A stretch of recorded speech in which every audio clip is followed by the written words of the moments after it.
Hey, what is up, everybody? Welcome to the Guilty as Charged podcast, coming to you live on a Thursday evening.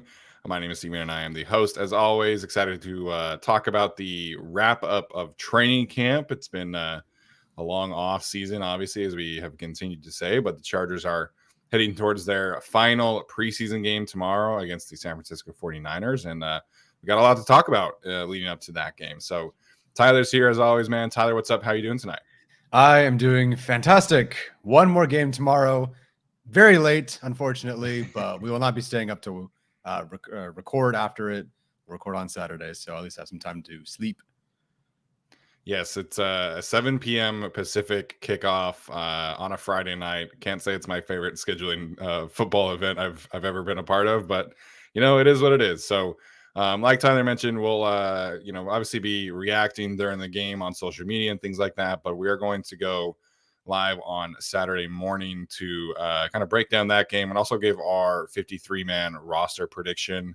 We'll be able to kind of get a lot of clarity. I'm hoping for some of these roster battles that the Chargers have left to sort out this weekend. So roster cutdown day is on Tuesday. And that's when we will be recording our reaction to the roster cuts on the Chargers channel, which will be going live on Wednesday. So busy few days. We've seen some trades in the NFL happening today. I'm sure we will probably see some more. Who knows if the Chargers will get in on that action, but they'll probably just wait and see what happens on cutdown day. Regardless, this is the busiest time in the NFL. The whole roster changes is new this year. I mean, every player that's been on the 90-man roster has been able to play in every preseason game, which I think has helped some guys kind of get sorted out. But I cannot imagine going straight from 90 to 53 as like a personnel guy or like a head coach. This is going to be a pretty stressful time for them, and obviously the players as well who are kind of waiting for that call. So going to be tense the next couple of days. Yeah, this has got to be the toughest overall group of guys where you got to cut some guys you really like. Yeah. A lot of fan favorites. Like I'm kind of guessing Elijah Dotson until he, breaks out on Friday, and he might. But that's a guy everyone's gonna hate to cut, but they're gonna have to. Gerard Clark, just by way of other guys also doing really well, he's probably not gonna make it at this point. We'll see, and that's gonna hurt. There's a lot of players that have performed so well on both sides of the ball that deserve a spot. So it'll be a really good practice squad, or they'll get a chance somewhere else. And if they do, great, good for them. Yeah. I'm always interested to see where these guys end up. Teams are very active. I think, the Bears last year claimed 9 players off of waivers after cutdown day. So these rosters, it's important to remember that these are usually initial 53-man rosters for a reason. Obviously, we've seen the Chargers make some moves in that regard every single year on cutdown day. So it's going to be important to remember that 53-man roster is probably not going to be set in stone. There'll probably be some movement that happens after that. So on today's show, we're going to kind of wrap up the coverage of training camp. We'll have some final takeaways from this week. It's been kind of a pretty busy week. Chargers went full pads yesterday to try and, finish off camp on a high note. And we're also going to be, kind of ranking the top 5 for performers from training camp, which I think is a pretty loaded question depending on how you want to approach it. So I'm excited to see how each of us handle that. Tyler, what's kind of your biggest takeaway from this week of practice, and maybe how it kind of relates to a storyline from camp that we can kind of look forward to for the season? Keenan Allen scored 4 touchdowns on the final day of camp, and he's not had a day like that so far, I don't think, but it really just puts a final stamp on what has been the best camp I can remember from him in quite a while. Not that I've attended every one, but since they've arrived at Jack Hammett and did training camp over there, I can't remember a better camp from him, honestly. He looks better. Some say he looks faster. I would tend to agree. He's been dominant. Spoiler, he'll make my top 5 for best performers of camp, and pretty easily so. Yeah. He's been fantastic, and just finishing things off with 4 touchdowns is incredible. And it really feels like any day, even the Saints day, where the report was the offense struggled, they couldn't get anything going except Keenan Allen, and that worked. And that was kind of how it felt last year too. It's okay, Joe Lombardi's offense, maybe it's not working. Okay, but Keenan Allen on third down, that worked. His spot as safe as it could be this year and probably next year. I just think if you look at the way he's performing, if he can carry that into the season, he's going to be phenomenal. And I think that, we're all, fans are very worried about the injuries, of course, and that's kind of a thing that's sometimes unfairly associated with him, considering how much he's played since after he was hurt so much. Yeah, so got that all behind him for the most part, and last year was just kind of fluky and a little bit coming back too early. But he's poised for a huge year, and we'll talk about him later, of course. But he's finished camp strong. He's been an outstanding, dominant performer all of camp. Yeah, I mean, you mentioned the Saints week, right? Like he was arguably the best player on the offense that week against the Saints, and some of that's just kind of out of necessity. And I've really loved seeing the different role that Kellen Moore has all of these receivers playing, but particularly Keenan Allen. And he's talked about this, being resigned to being basically a big slot receiver in Joe Lombardi's offense. And again, some of that's kind of out of necessity. The slot in that Saints offense is so important, and Keenan obviously is really great in the slot. But him being able to get out wide and run some vertical routes, which we've seen time and time again, be something that is a very underrated asset of his. He is able to get deep. It's going to take him a little bit longer to get there than somebody who runs like a 4.3, but he can do that kind of stuff, and he's so good at the top of routes, creating separation. And then he's really underrated at the high point of the catch as well. So, he's shown off the whole bag in training camp. And, whether it's Michael Davis, Asante Samuel Jr., J.C. Jackson, Marcus Lattimore, Alontae Taylor, like he's had a fantastic training camp. And I think like it's a good reminder for us, because there's so much talk this summer about like, the future of this team. And I think rightfully so. Like this is a very important season, an all-in season. But some of that has kind of led to not really appreciating Keenan Allen for what he has been for this team and what he's probably going to be for this team again this year. And I think just like there hasn't been enough talk about how good he's been in the summer, in my opinion. And this week was kind of like the icing on the cake in that regard, with 4 touchdowns on the final day of training camp. Yeah, it's the same thing with him. Why he's never really in that conversation. It's partially just touchdowns. The guy was like 6'6", 6'3", 6, like his whole career. Like 1 year of 8. Right. Yeah. Woo, what a big year for him. He's just never that kind of touchdown scorer, never really that big numbers guy, but I don't know. So I guess he's always underappreciated in that regard. And there's always like the new shiny toy sort of thing. Mike Williams, Josh Palmer, Quentin Johnston. There's always that new guy. Like, what's he going to do for the offense? Yeah. And you forget that all these guys are just pieces that contribute to the offense and are a very important part of the offense, of course, but it still runs through Keenan Allen. Until he's not on the team, it's not going to run through anybody else in terms of the receivers. Like, it is still Keenan Allen's offense in terms of the receiving core. So, yeah, I'm really excited. We'll see. I feel like some people are starting to see, especially after, Popper's report, people are starting to jump back on that Keenan Allen could do this sort of thing. Everyone talks about, Herbert, of course, but, Keenan Allen's going to benefit so much. And I think he's 700 yards away from getting to 10,000 for his career. That'll happen by, the midpoint of the season, to be completely honest, I think. Yeah, there's definitely a record watch going to be happening for Keenan Allen. He's, I think, 159 away from tying Antonio Gates' record for most receptions for the franchise.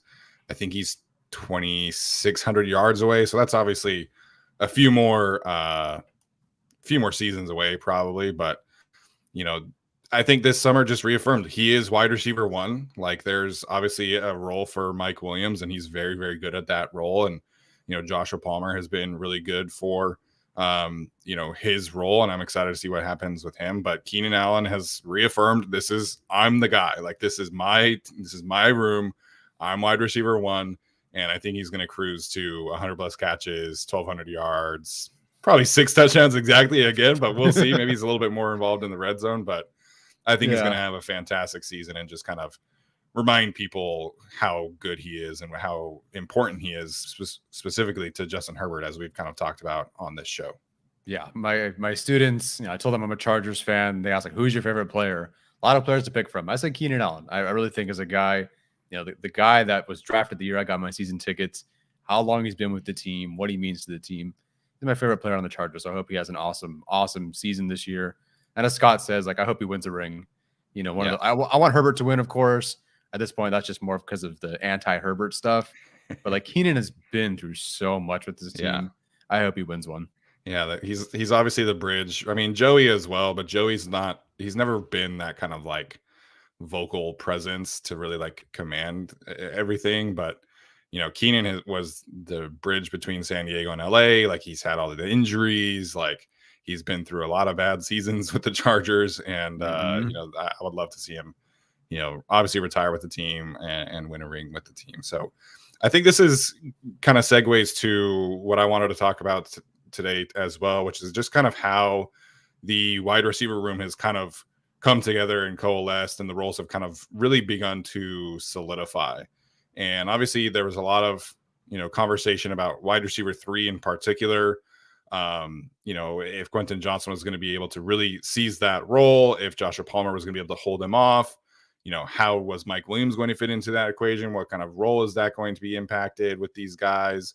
And you know, we've seen Joshua Palmer really rise to the occasion in a similar way that Asante Samuel Jr. has risen to the occasion. I think you could probably pin those two together at this point. But Joshua Palmer has not just kept Quentin Johnson at bay. I think he's pretty easily outperformed him throughout training camp. And that was kind of cemented this week as well, when Joshua Palmer just had some great plays all throughout the last couple of weeks of practice. And you know, we keep saying this, but like people should be really excited about Joshua Palmer this year. And, he's a really fantastic player, and him coming out of training camp with this kind of performance just really solidifies how talented and good this wide receiver room can be in 2023. And it also gives them some flexibility with Quentin. They can really kind of specialize him, focus in on what he does well.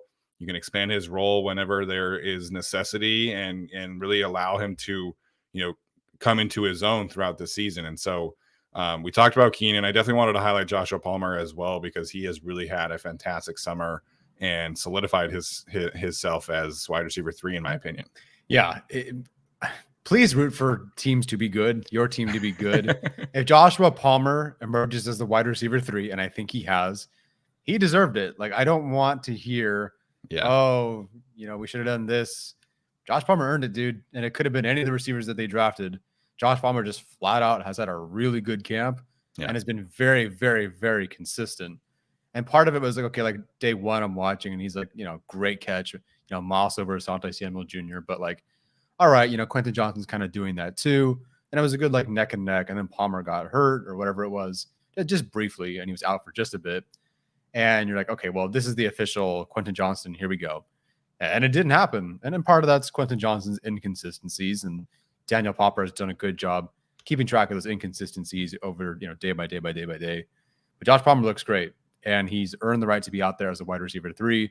You know, he's modeled so much, and it seems like he's tried and talked as much about this, trying to be like Keenan Allen sometimes, like just modeling everything he does after him, whether it's, you know, working and being such a hard worker and the consistency, working on the jugs machine, working with extra with Herbert, getting that chemistry, the route running, everything. And it's cool to see that Keenan Allen in this, you know, he said, hey, there's a wide receiver that was drafted. They're trying to replace me, sort of like they did in 2017. Like, they're testing me.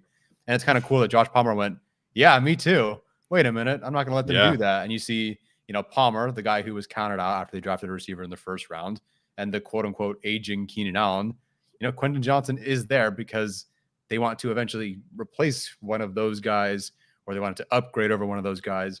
Both those guys are going, nah, not happening. And it's really cool to see. Yeah, 100%. And I think, you know, the roles are interesting to watch, because Palmer has mostly been working as kind of like the Z receiver, which is kind of like the backside receiver. They all kind of rotate, like I said earlier. Mike Williams is mostly the X, Keenan Allen is mostly the slot, Joshua Palmer is mostly the Z, and then they kind of move around. And Quentin Johnson is definitely going to have a role on this team. Like, the skill set he provides is still so unique to this team and to this room that he's going to be very important. And his role is just kind of different. So like, we haven't really seen him work as the Z a whole lot. It's mostly been as the X or in the slot, which is a different role than what Joshua Palmer has played. John Hightower gets more Z snaps than Quentin Johnston does. And so it's just like, it's going to give them a lot of flexibility. And we talked about this with on the Chargers channel with Thule and Chris Rumpf, being able to keep Joey Bosa and Khalil Mack fresh. Joshua Palmer and Quentin Johnston are going to be able to do the same kind of thing for Keenan Allen and Mike Williams. I mean, remember in week 1 against the Raiders, and, obviously Keenan gets hurt in that game, but it was 3 receivers. Like, it was the 3 guys, and DeAndre Carter only came into play after Keenan got hurt. And then in week 2, it was the 3 guys. It was DeAndre Carter, Joshua Palmer, and Mike Williams. Like, there was no wide receiver rotation last year unless it was absolutely necessary. So this year, I think they just have a lot more flexibility. The depth is obviously risen to the occasion. We'll see if they end up keeping 6 or just the 5. But, these 4 guys are just going to give this team so much flexibility on offense. And it's worked out really, really well. Obviously, like, if Quentin Johnston had seized that wide receiver 3 role, great. Like, he's a first-round talent. That would have made a lot of sense. It's been a little bit more up and down than I think people would have hoped, but the ups have still been really, really awesome to watch. And so I'm definitely not down on Quentin Johnston by any means, but this room as a whole, I think, would be stock up because they've all had really good camps, in my opinion. Yeah, and that's the thing. Like, Quentin Johnston not getting wide receiver 3 doesn't mean he had a bad camp. Palmer just had a really, really good camp. Right. And Quentin Johnston was pretty good too. And of course, they'll say this, but they were happy with his development from OTAs till now. And I'd say so. I think just based on what he did in the last game, the way he can run routes is a bit different. Even just the stuff he did in shorts at OTAs, you're watching it, you're like, that's not really what he was asked to do at TCU. So he's definitely come a long way. This was a player that I think we got very excited about from OTAs and the beginning of training camp. Yep. But when he was drafted, I think we do have to remember what we really felt about him when we watched him play football in college. This was not a project, but a player that needed a lot of work. I needed to learn some things, learn from the best, Chris Beatty, all these guys, the coaches, the receivers. It was going to take some time. And I guess the good news is what we thought was a struggle of his coming out of college is kind of what he needs to be working on right now. But there's no like new thing that I'm really worried about, I guess. So that's good. So hopefully he just takes that development and continues to go. Yeah, regarding Allen's super chat question, which we always appreciate. Sorry. He says, considering the reports of drops, how long do you think before QJ reaches the level of Herbert's trust that Keenan, Mike, and JP have? I mean, I saw him throw go balls to Michael Bandy last year, so I don't think he cares. I think he's just gonna have to do it. Yeah, I think there's going to be design shots for Quentin Johnston. Obviously, there's certainly a rapport and certainly things that you work on in terms of timing and stuff like that. It's going to take a while. Like, you can't throw a jump ball the same way to Quentin Johnston that you do to Mike Williams. You can't do it the same way to Joshua Palmer. So there's little things like that will take a little bit. And Keenan talked about this on the Bussin' with the Boys podcast. That it was like halfway through the season with Rivers where he felt like we were 100% in sync. And I think that's a good amount of time. They haven't played a game together yet, but I think they'll get there. Regarding the drops, I actually really liked his quote that he said about this yesterday, where he knows what kind of issues are leading to the drops, and that it's kind of like a lack of aggression on his part, that he needs to go aggressively after these passes. And I think it's great that he has that mentality. And he was saying that I work on this every single day. I'm aware of the problem. I know how I need to improve. And I think we've seen him, make some strides in that regard. And I think that, at TCU, it was a lot of body catches with the Chargers.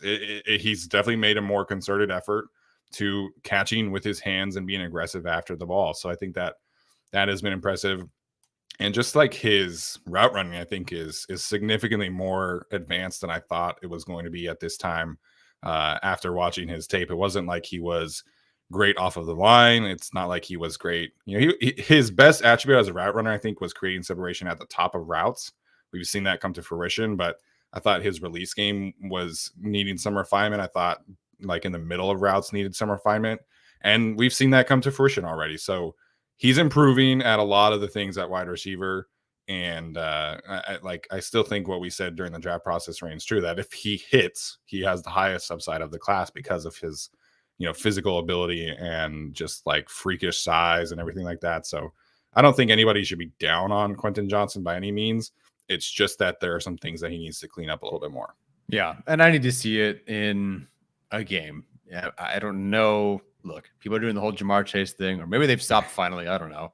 But I do want to see it in a regular season game. When it matters, when you have to go get it. And if Herbert is throwing it, will you go get it? And I think he'll at least go for it. Not like Mike Williams, because nobody does it like Mike Williams, but I think he'll give it his best effort. I'm glad he's like, yeah, I need to work on this. Here's what I need to work on. I am working on it. And good, because he didn't have a great contested catch rate in college. So I'm glad that he's like, I need to work on that. Like, I just need to specifically get that because I'm getting open and I'm talented. I'm athletic. Now I got to go get it because these corners aren't just going to let me have it. Yeah, absolutely. All right, Tyler, did you have another takeaway that you wanted to bring up here from this week or from camp as a whole? Ooh, camp as a whole, sort of, Daniel Popper talked about JT Woods like the day before, like Monday's practice or whatever, being one of his splashiest plays and picking off Justin Herbert. That's great. Like we've talked about JT Woods a lot, so I don't feel like I need to rehash a lot of that today. But, good to see him continue to stack these plays together. It's not just like, wow, that was a really good day, and then that's kind of it. It's this day, that day, scrimmage, preseason, other preseason game, yesterday. So I'm glad to see him stacking these days together. Yeah, that's been really good to see. Mark Webb has been back at practice as well. So, there are some players who I think that really need to prove themselves, and Brandon Staley kind of highlighted this, and I do think Mark Webb is one of them, at least in terms of his roster spot. One thing I definitely want to talk about is the tight end position and specifically Trey McKitty's spot on this team. Let's do it. Brandon Staley's not been the most positive coach speak regarding Trey McKitty's status on the team.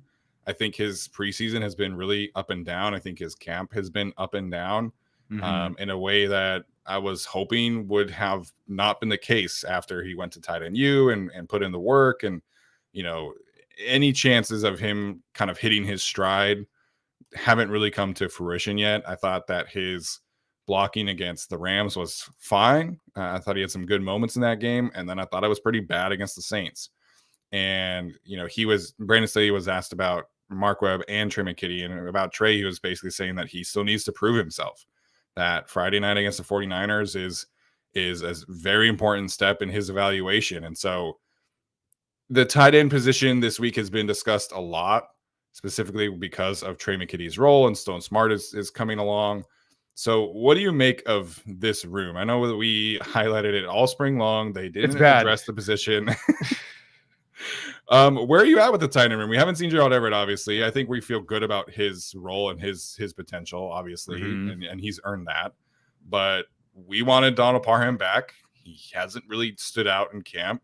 Trey McKitty is not playing great. Stone Smart has come on recently, but he's played the position for like 4 games in his life. So what do you make of this tight end room right now? I mean, I feel like you summed it up. I don't know. I mean, like, what am I supposed to do with that? McKitty has 2 yards in the preseason, or I believe the whole preseason, which is not great.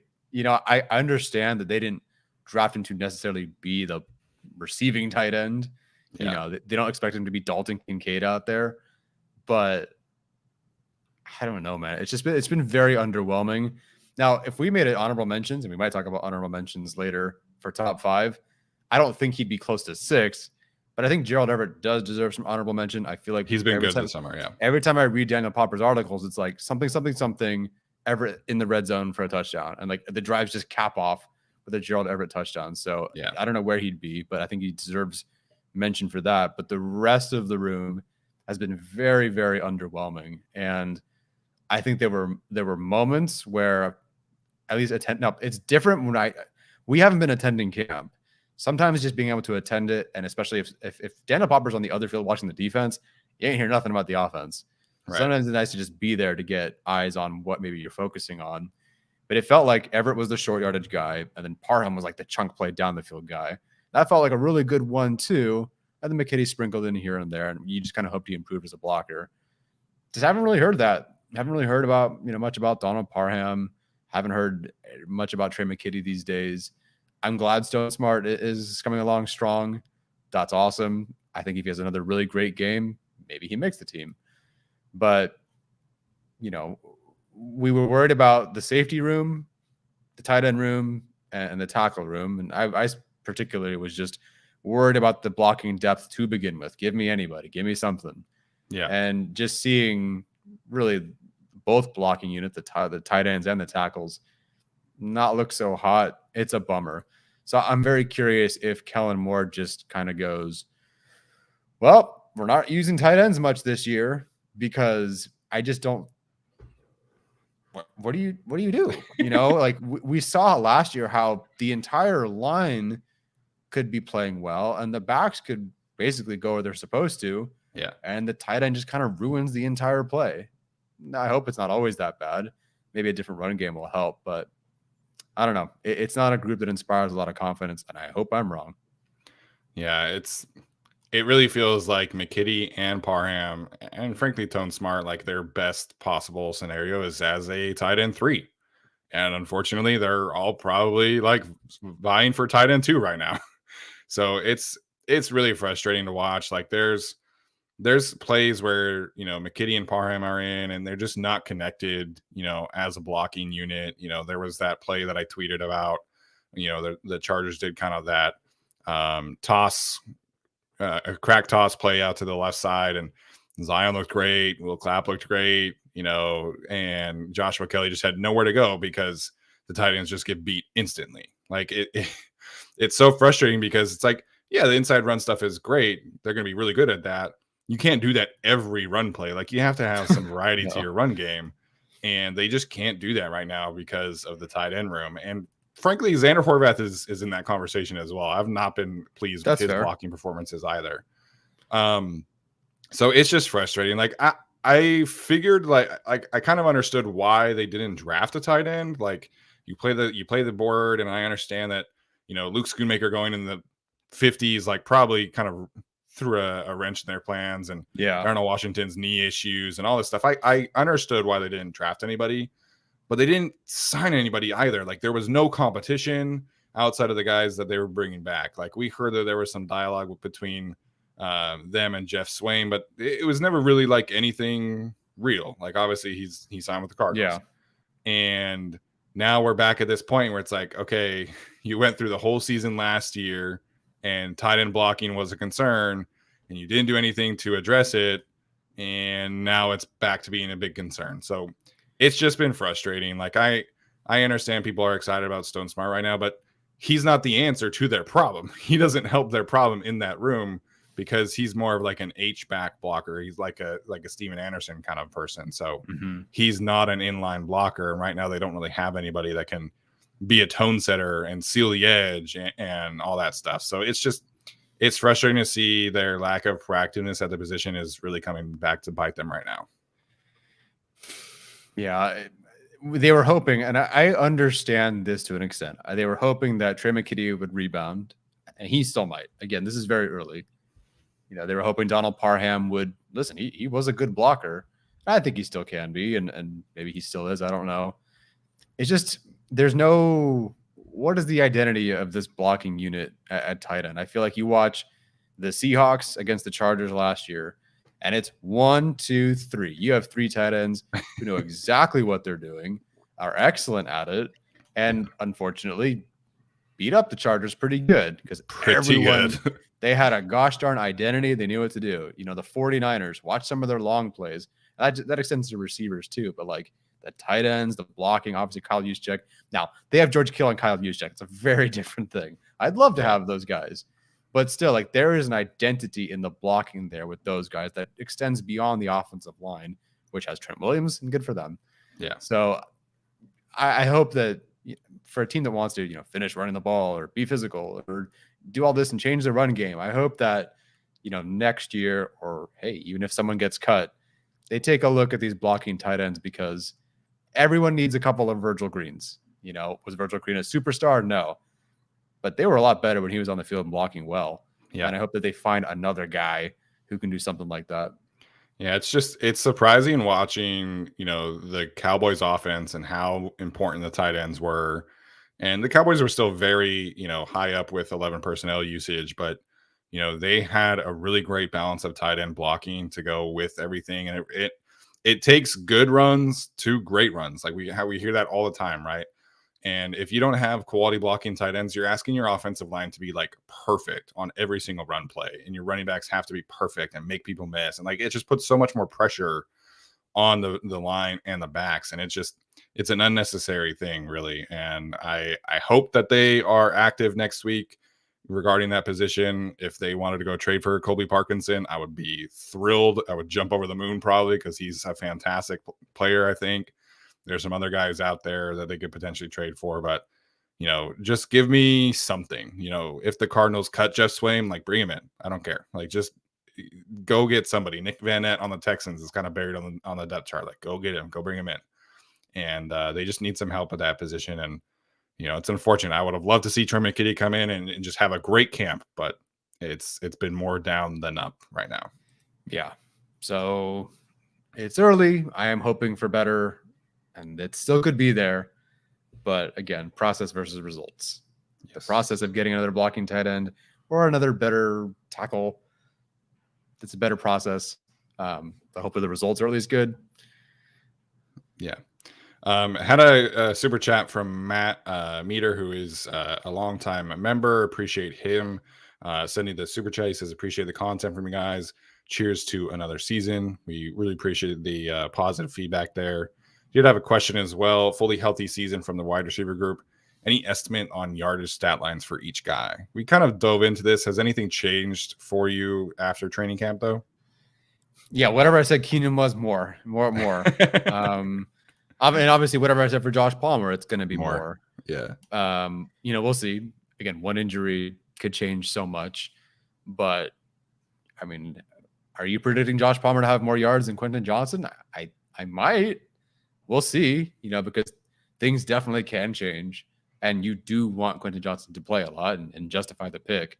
But they're also sort of seemingly content with him just learning for a year. Yeah. Nice, kind of redshirt year, which fans are going to hate. But, they want him to be the superstar that they think he can be.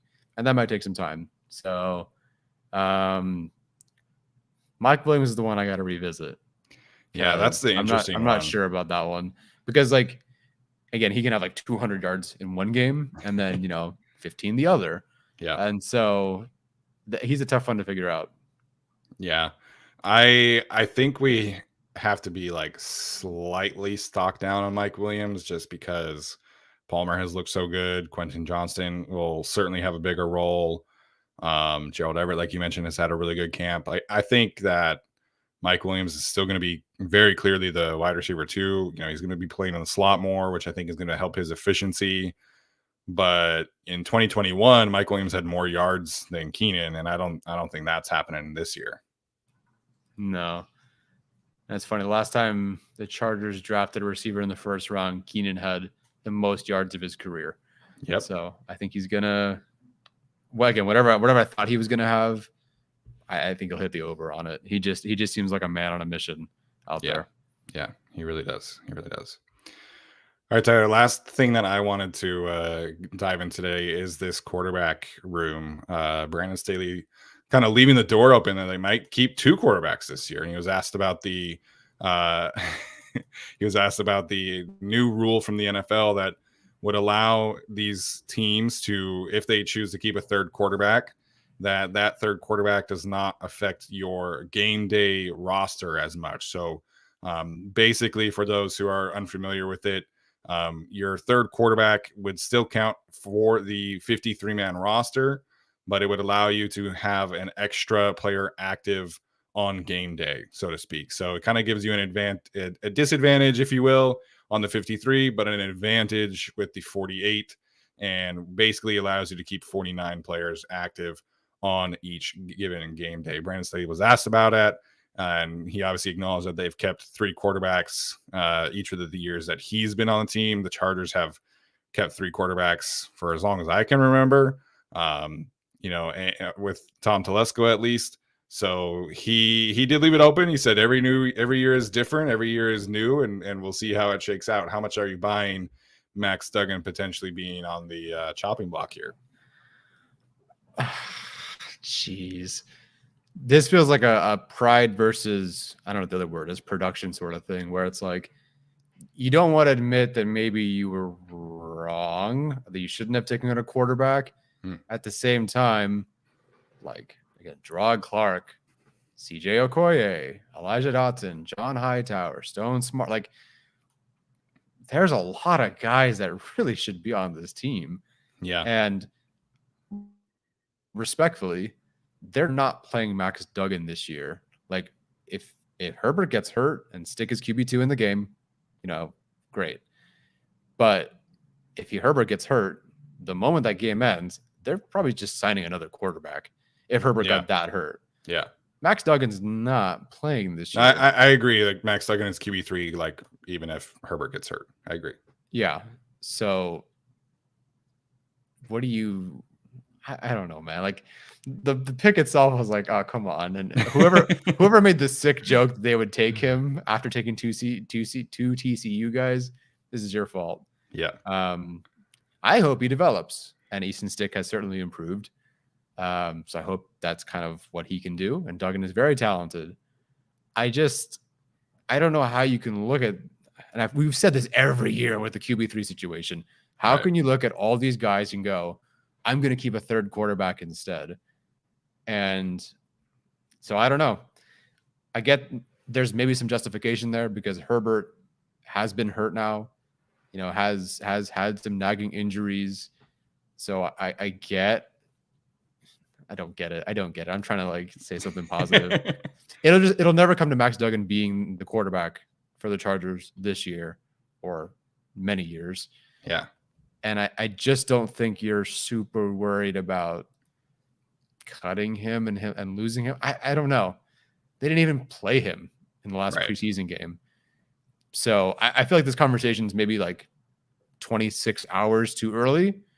And I think we'll find out tomorrow evening what the answer really is. If they don't play him in the final preseason game and then they keep him, I don't know what we're doing. Like, what would the point of that have been? So hopefully he at least plays and plays well.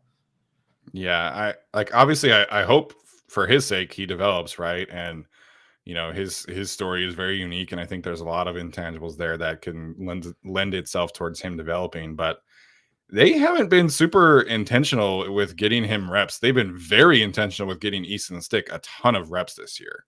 And obviously that showed in the biggest way possible against the Saints last week. But even in practice, we'll see Easton Stick get 6, 7, 8 drives and Max Duggan will get like 2 or 3, and maybe that's normal, but I feel like it's more pronounced this year with trying to get the QB2 a lot more reps than they have in the past. And Max Duggan hasn't really had a ton of great moments. I mean, he's had some really good runs, and that's who he is. But if they're going to cut him, I would not be surprised. But I still have such a hard time like wrapping my head around them doing that because they kind of did the same thing with Easton Stick. Like this was right. They've kind of always kept 3 quarterbacks, and Tom Telesco has done that every year that I can recall. And whether it was Cardell Jones or Stick, or they've always kept that third guy around. And so it's just, would I be shocked if they cut Max Duggan? No, because they haven't really given him a chance. But like I just have a hard time like picturing them cutting him. So it's a weird thing. Like you said, if he doesn't play at all tomorrow night, then yes, I think we're talking about him being cut. But I don't know. It's just, I don't know how much I buy it. It's weird thing for me to get a read on right now. Yeah. I'm preparing myself for them to keep him. I just always find it difficult every year. And this year, not more so, I think, because he's not playing and he hasn't really been like elite just yet. Hasn't been exactly great. Yeah. So, we're going to do our 53-man roster prediction on Saturday. Obviously, it's going to be interesting to see what they do with Max Duggan. Because, like you said, if Herbert gets hurt, I think they would just sign a veteran to back up Stick. Like, go sign somebody else who's on the street right now and figure it out. Yeah. Steven, my dog is complaining. Answer some questions. I'll be right back. I'm going to let her out real quick. 2 seconds. All right. Galadriel was climbing all over Tyler last episode. Today, she's needing to go out in the middle of the episode. It is what it is. All right. I'll take some questions here for a second as we wait for Tyler to get back, and then we'll rank our top 5 guys. So if you guys have anything, fire away.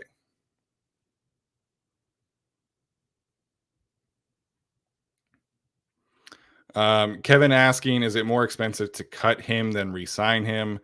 With Max Duggan being a 7th round pick, there's really no changes there. I mean, the same thing kind of happened with Mark Webb, where his salary doesn't really change if you cut him, because 7th round picks are basically like undrafted free agent skills. So financially, there's not any real implications there.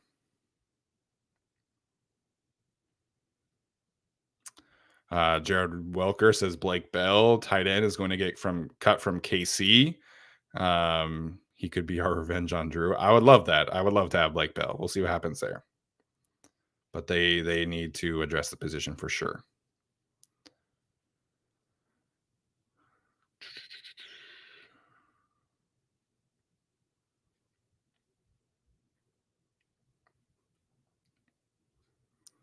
Howard Strike, Brock Bowers season, I'm afraid. Listen, man, if Brock Bowers gets on the Chargers, I think that means the Chargers season went very, very wrong. But that guy is an insane prospect. I would love to see it, obviously.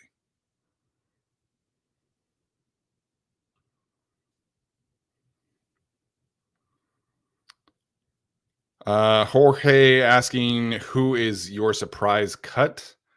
I don't know if I necessarily have one this year. I feel like we've kind of known about most of them. I guess McKitty could be a surprise based off of how Telesco has usually operated, but we just spent a whole segment talking about how bad he is. So I don't know if that classifies as a surprise right now.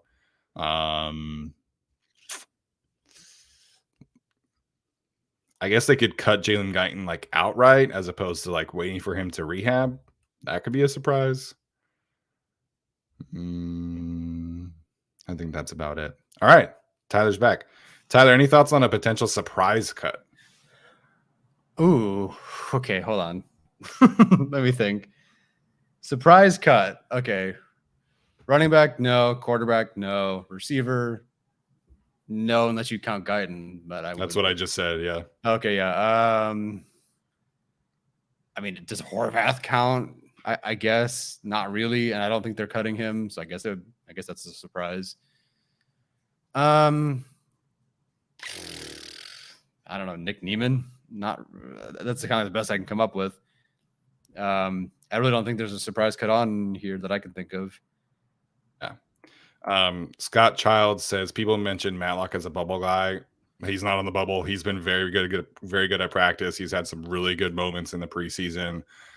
He's really like their only pass rusher, like true pass rusher outside of Morgan Fox in that room. So he's making it. I think he's had a really good camp. I think he's exceeded expectations. Had a blocked field goal that got called back, but I think Matlock is safe. Yeah, he's safe. There was a debate that we sort of had throughout the offseason that he would be the inactive guy. I think that's possible. I think that's kind of where he ends up. We'll see with injuries and such. Like, did they keep Hinton active? Did they like him more than him? I think so. So I think Hinton would play. And they've continually now, I've seen it several times over the last week or two, talked about Nick Williams being like a huge leader for them, a big part of them. Like Khalil Mack will talk about all the guys and Nick Williams. It's like Joey Bosa and some of these really veteran guys and Nick Williams. Like they're very, I don't know if high on him is the right word, or the right way to say it, but they're very confident in him. So yeah, Matlock, I think he'll be the inactive guy if they have a guy inactive, but not a bubble guy. No, he'll make it. I think it's kind of a similar situation. Obviously, the players are different because one of them's not a veteran like this, but when Otito was a rookie to start out, it was kind of like Otito would be active one week, Covington would be active the next week. They would kind of rotate that role. If they needed more pass rush, they would kind of bring in Covington. If they wanted more like run defense, then it would be Otito. So I think we could see something similar there with Matlock and Chris Hinton. Depending on how you feel about like needing a pass rush or needing a run defender, I think those two guys will kind of rotate in that spot. Yeah, sounds good. Yeah, not a lot of surprises. I actually think Kevin's suggestion of Lane would probably be my guess. Yeah, they finally want to make Mark Webb work, and they're like, well, we can only keep 4. Let's go with Mark Webb, and I guess that'd be a surprise. Yeah, because I think Lane's behind Webb on the safety depth chart. Yeah. But Lane's a core 4 special teamer. He's a starter on all 4 special teams units. So I've kind of just like penciled him in the roster as a lock because of that. Yeah. But if they need that extra spot to go to somewhere else who could, be a more impact player on offense or defense, then I guess that could be a possibility. Yep. All right, we'll get back to some questions if we have some time later. But Tyler, let's get to ranking these top 5 camp performances. Let's do 5 and 4, and then we'll separate 3 and 2, and then 1. So 5 and 4 for you. Who would you have there? And if you want to give an honorable mention shout out, you can do that too. Ooh, honorable mention shout outs. I now have John Hightower in the honorable mentions because I think the last 2 weeks, if you're just it simmered down for sure. Awesome. It was like could have been arguably the number 1 guy on this list, but you miss weeks, and so you're it simmers down like you said. Michael Davis honorable mention, Gerald Everett honorable mention, Khalil Mack in a way honorable mention. It's tough. Part of this, honestly, is just the coverage that you get of some players. I wish I could say a whole lot about the offensive line. You don't really hear a lot about like Zion or Jamari. Like there's only so much coverage you get of those guys. Yeah. Anyway, I've left Herbert off my list intentionally. I do think he would fit in there, but I just like want to highlight other players. That's fine. So we can top 5 outside of Herbert. I think that's fine. So number 5 for me is Dean Leonard. And number 4 for me is Josh Palmer. So Dean Leonard to me has just kind of quietly, but with some great days, has been very consistent. I don't hear or see a whole lot of him just getting beaten. And I think there was a day he had 5 passes broken up at the scrimmage, 2 targets versus Mike Williams, no catches allowed. If we're extending some preseason in there too, he's been really good. We talked about him from the game against the Saints. So overall in the camp, I think it's been a sneaky, very good one. And that's kind of why I left Herbert off the list, because I wanted to give some shine to Dean Leonard, who I think has been really good.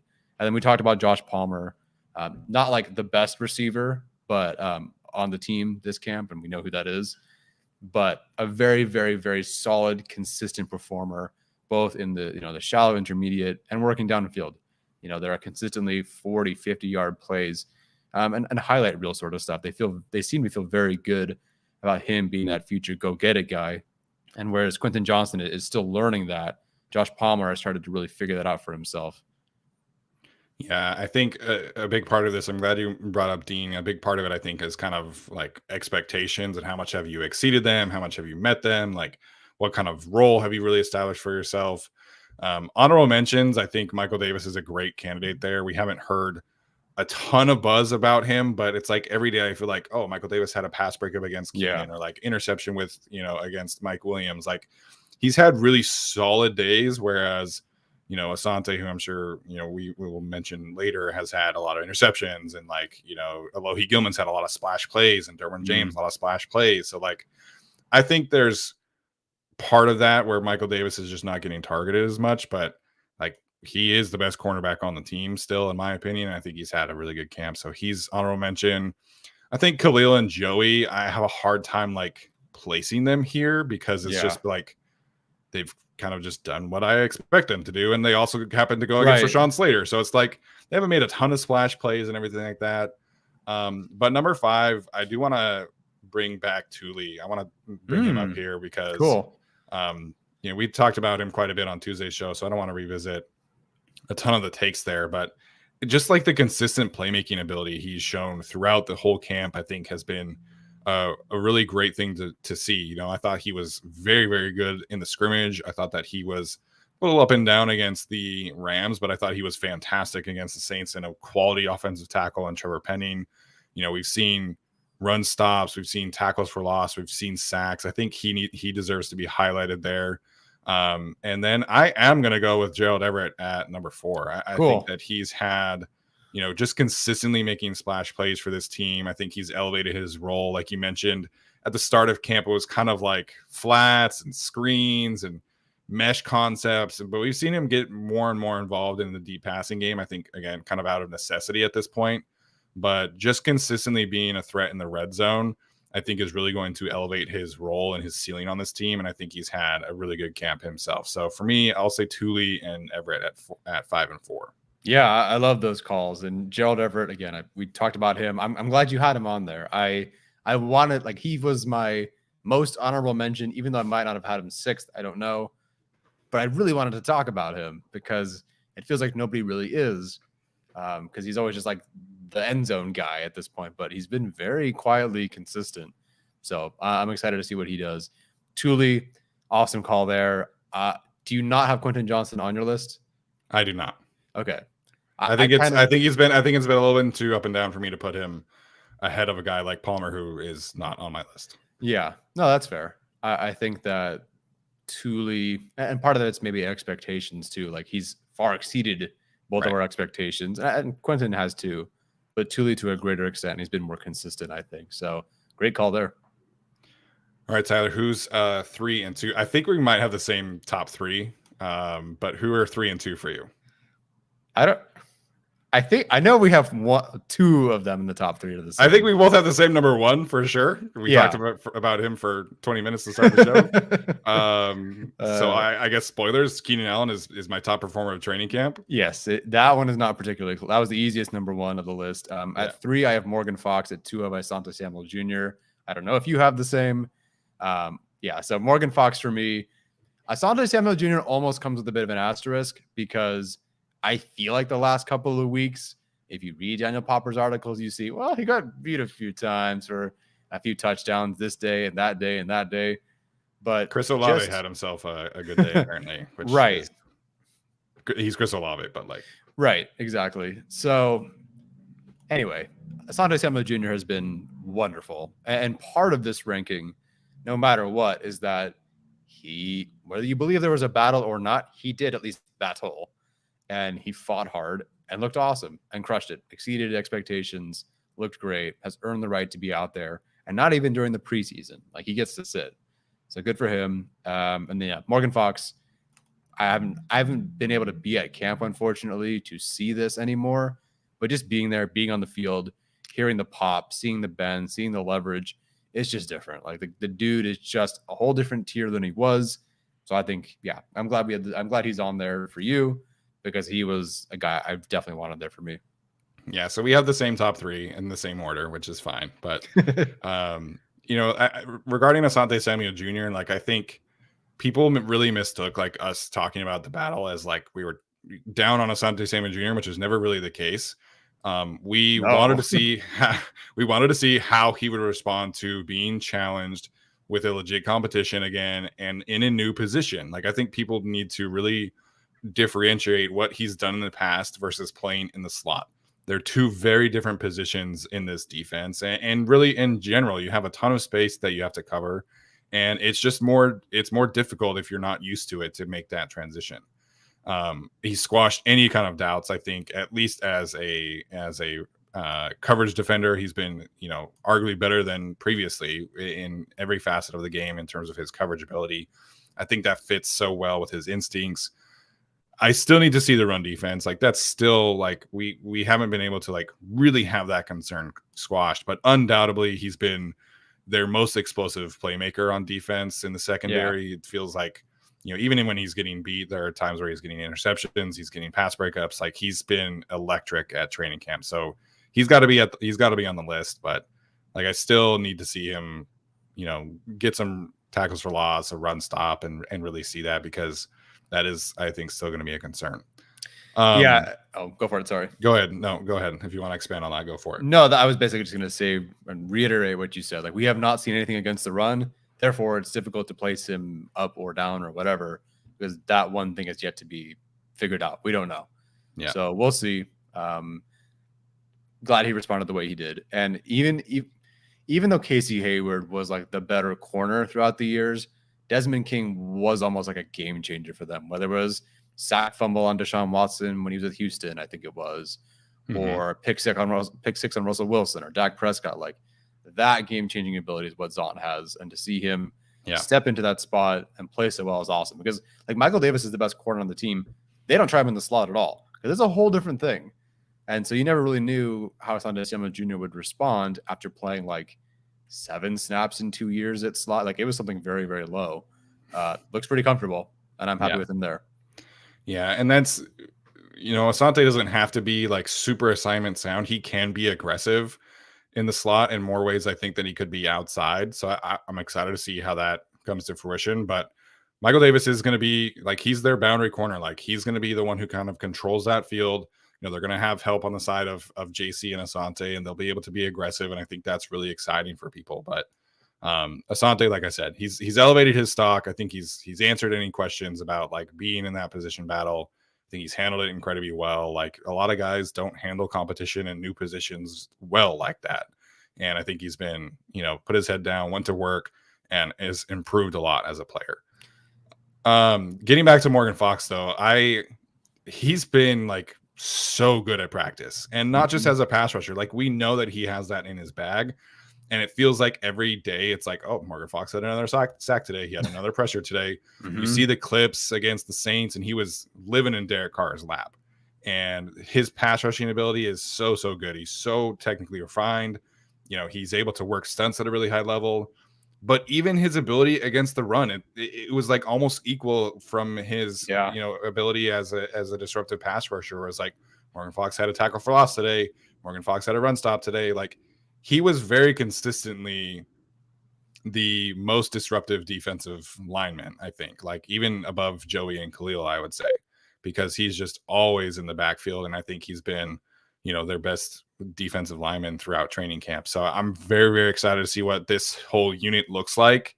Like I know that there's a lot of skepticism about the defense, but if this unit up front can hit, like I think they can hit, and a lot of that might hinge on Austin Johnson being healthy, this defensive line could be really, really good, because Morgan Fox is a great player. I think Sebastian Joseph Day has had a really good camp. He could be an honorable mention too. We know what Khalil and Joey are. We just talked about Thule. Like the potential for this defensive line is the best it's been in quite some time. Yeah, there's a world where you just line up Thule, Joey, Morgan, and Khalil, and that's 4 guys who could genuinely combine for over 200 pressures this year. And that's not getting to Sebastian Joseph Day, Austin Johnson, Chris Rumpf, and what else they can do. Again, we are more positive than negative, but we tend to be fair, neutral, whatever. Rarely do we go out of our way to just shout some hyperboles and be like, oh my God, this. And I just truly feel, having been on the field, and I said it when I said it the first time, Morgan Fox is just going to be in that conversation with Joey and Khalil. Like stop forgetting about Morgan Fox in that conversation. I hope he does. Again, we rarely just do that where we go out on a limb and just say, oh, he's going to be so whatever. The way he's peaked, numbers, the film, practices, everything lines up Morgan Fox to just be that guy. And I think that year 2, understanding his role, the way he's been playing the run, I just think he's in for one of those special D tackle seasons. Yeah, we haven't seen since, I don't know, like the best we had most years was like Corey Liuget. And that was like, and he was good, but it was never like where it is with like D tackles now, where you don't have 40 pressures, you ain't nothing that year. So we'll see. But I think he's approaching that tier. I'm so excited to see him work week 1, week 2, etc. I think he's going to be awesome. Yeah, that interior Dolphins offensive line is looking like a snack, but not in a good way. Yeah, I think he had a good game last year, if I'm not mistaken, but I could be wrong. He sure did. He sacked Tua, had a couple other knockdowns. So, yeah. Again, I understand the skepticism about the defense, but I think this defensive line can be really, really good. And it has huge ramifications because last year the blitz rate was so high. this year. You might not have to do that this year because your defensive line can actually get home with 4. So it's exciting times about the defense. Obviously, you have to talk about guys like Justin Herbert, Derwin James. Like, they've had great camp. I've loved to see the way that they're still moving Derwin around despite maybe having like some concerns at safety. Like, they're still, rotating him in an edge rusher, and he's working with Give Smith some days and just like being a pass rusher, which is super fun to watch. He had a great practice this week. He's had some other great practices. So, I'd be remiss if I didn't mention Derwin, but I think some of this conversation is obviously, like I mentioned, like, how have you elevated your role? Yeah. We know that Herbert is still great. We know that Derwin is still great. So have to give some shine to some of the other guys sometimes. Yeah. I can't wait to see what Derwin does. It feels like they've been begging to get him back to, I don't mean because of this person, but like the Gus Bradley early days where he just was playing right up there by the line and winning, off defensive rookie of the year and breaking all sorts of, rookie records for safeties and stuff like that. Just Derwin James is a great safety. He can do so many things, but there's just Derwin James closer to the line of scrimmage just hits different, like literally. And there's just something different about him being there. The way that he can just take over a game like he did against the Steelers his rookie year. The way he was jawing at Lamar Jackson in the playoffs, like, run right at me. I don't care. And that kind of Derwin James, I'm excited to see again. Yeah. All right. We have a couple first-time listeners in the chat today, so appreciate it. Eric Walsh, first time here, actually joining us. Appreciate it. He's Swipa Visuals on Twitter and Instagram. Had an awesome graphic swap last week before the preseason game about Quentin Johnston that I thought was fantastic. So cool. Lots of talented people out there on Charger social media. Eric, thanks for tuning in. Hopefully you stick around and keep crushing it out there with your swaps out online. His profile picture is a SpongeBob, the campfire song. So he's in good company. What a good guy. Yeah. And appreciate any other first-time listener here. Hopefully you guys stick around through the rest of the season. So appreciate all of that. Tyler, any other final thoughts before we head out? New fans, old fans, thank you for sticking around through an off season that was really dry. That was a bit rough. That was rough. But you guys stuck around, and I appreciate it. We were almost to actual games. Everyone prayer circle for player health and to win week 1. So we can continue to party and have fun and not be in the doldrums.